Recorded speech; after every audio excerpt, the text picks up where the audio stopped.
What's more likely? Never say never, but never. All right, Tom, what's happening? You ready? I am all set. I think this is my second time playing the game. I vaguely remember how it goes. I'm going to give it my best shot. Quick refresher. I basically give, hey, do you think this is going to happen? Or this could happen? Right. And then you give an answer. Not do what Rich does and is like, well, I really don't think either, but let me tell you this other thing that might happen. That's not the game. It's not this, neither, and let me tell you this. It's what's more likely, this or this. Got it? You want a one-word answer. I don't want a one-word answer. Elaborate. Talk it out. But the scenarios are pretty big hypotheticals that might happen way in the future. I'll do, let's go. Because it's June and we're talking out. NFL. So what's more likely? Kyler Murray, you heard of him? You remember him? Of course. Quarterback, Cardinals? Yeah. Yes. Got paid a lot last summer. What's more likely? He plays 6 or more games this year, or the Cardinals have the number 1 pick in 2024. I think that Kyler does play 6 games. Really? I think the Cardinals have a pretty good shot at the number 1 pick.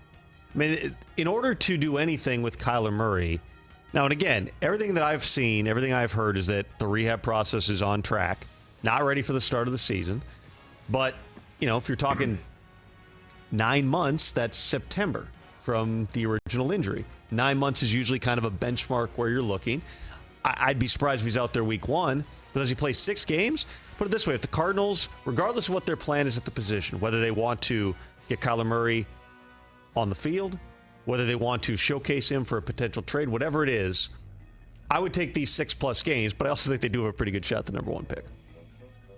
Even if Murray plays, shot at the number 1 pick? I mean, he's not going to play the whole season, and they've got a lot of... Listen, look at everything that they've done going back to the draft. It was all about trading down, amassing additional assets. Yeah. You shed guys like DeAndre Hopkins to save cash and cap. You get all these assets in the 2024 draft. You're doing that to give yourself a chance for a lot of flexibility in terms of moving up and down the board if you do, in fact, win some games. I mean, Jonathan Gannon's not going to roll over here. Jonathan Gannon's not tanking. The reality is the Cardinals are preparing themselves for a rebuild here. They are in the rebuild process, whether that's with Kyler Murray or without him. This is all geared toward 2024. I think that they're going to be hard-pressed to be competitive in that division this year just because of what they have talent-wise and the fact that Monty Ossenfort is really just starting the building process. But again, you got a bunch of young coaches with no track record in terms of their new jobs. Talked about with Stefanski earlier. Drew Petzing's never been an OC. Nick Rawlis, who's like 28 or 29, never been to DC. Gannon's never been a head coach. Maybe these guys are the greatest coaches of all time. They all had success in what they were doing previously here. But there's going to be a growth process with the coaches in addition to the players here. There's always growing pains for teams, especially ones like the Cardinals that, you know, are trying to do something a little bit different here, and we'll see where that path leads them. All right, we've seen Lamar Jackson. We've seen Jalen Hurts get big quarterback deals this offseason. Which QB most likely to sign their new blockbuster contract next? Joe Burrow, Justin Herbert. Based on the conversation we just had with Brandon Staley, I would say Justin Herbert, because it sure sounds like, I asked him, is it getting closer? Are you optimistic this thing is done before camp? And he said, yes, on all fronts. So I have to think that it's Herbert. The Burrow one, you've got different agent involved who, you know, Brian Aherold has presided over holdouts in the past. I'm not predicting that's what's going to happen with Joe Burrow, but, you know, he's a tough negotiator. That's why guys hire him. And the Bengals have a certain type of structure. It's a challenging deal to get done. I think that the Justin Herbert one seems like maybe it's a little bit further down the road at this point. We'll see, but if I had to guess, I'd say Herbert. Rookie quarterbacks kind of dominated the NFL draft with Bryce Young and C.J. Stroud and Anthony Richardson. Which of those guys is most likely to win more games in 2023? I would have to say it's Bryce Young, just because that roster in Carolina is pretty good. I mean, Scott Fitterer, the GM there, has done a remarkable job building up the lines, especially the defensive front. They've got young, talented players. Bryce Young is, based on every coach, every scout I talk to, almost unanimously is the most pro-ready right now to come in and play. Yes, he's smaller. No, he doesn't have the biggest arm, but the processing, the maturity, his football IQ, all those things give him a chance to go out there, be the starter day one. Stroud probably starts day one, too. They haven't officially declared that he's going to be the starter, but you draft him number 2 overall. You don't have Case Keenum is your backup plan.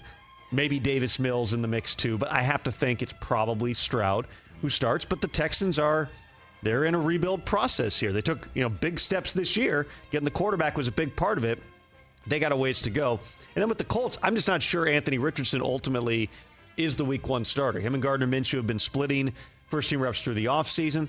I'm sure that Shane Steichen wants to be really careful that they're putting Anthony Richardson in a position to succeed. If that's playing week 1, then great. If it's having a role and a package, maybe in the red zone out of the gate, and then you try to get him starting by the end of the year, history will tell you quarterbacks drafted in the top 5, they're starting at some point in their rookie year, barring really rare types of circumstances here. But is he even the starter week 1? All that being said, I say it's Bryce Young.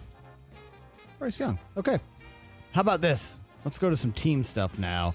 NFC wildcard team from last year, most likely to make it back this year, Seahawks or Giants? That's a really tough question. I mean, Brian Daboll did a heck of a job with the Giants last year, and they're more talented now.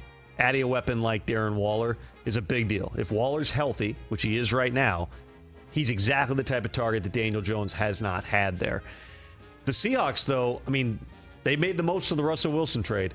Last year, they had one of the best drafts that they've had there, probably the best one since, I think it was the 2010 draft. Wasn't that the one where they got Earl Thomas and Cam Chancellor and a bunch of other guys? This was the best draft that they've had there since. John Schneider is one of the best. They had 2 first-round picks again this year. They had Devin Witherspoon and Jackson Smith and Jigba. Those guys haven't done a lot in the spring because I think they both have a hamstring issue. But, that's a pretty talented Seahawks roster. They keep adding more running backs, much to the chagrin of all the people who own Kenneth Walker in dynasty leagues. They've got, raise your hand, Brockman. Me, yeah. They've got really good wide receivers. You had Smith and Jigba now to Tyler Lockett and DK Metcalf. And that defense looked a lot more like a Pete Carroll type of defense last year. So that's a tough one, man. They're both going to be really competitive. The Giants, I think, probably top to bottom have a harder road within their own division. So on that basis alone, I'll lean Seahawks, but I think they're both in the mix. In the mix. Who else do you think sneaks in the NFC? Is that a?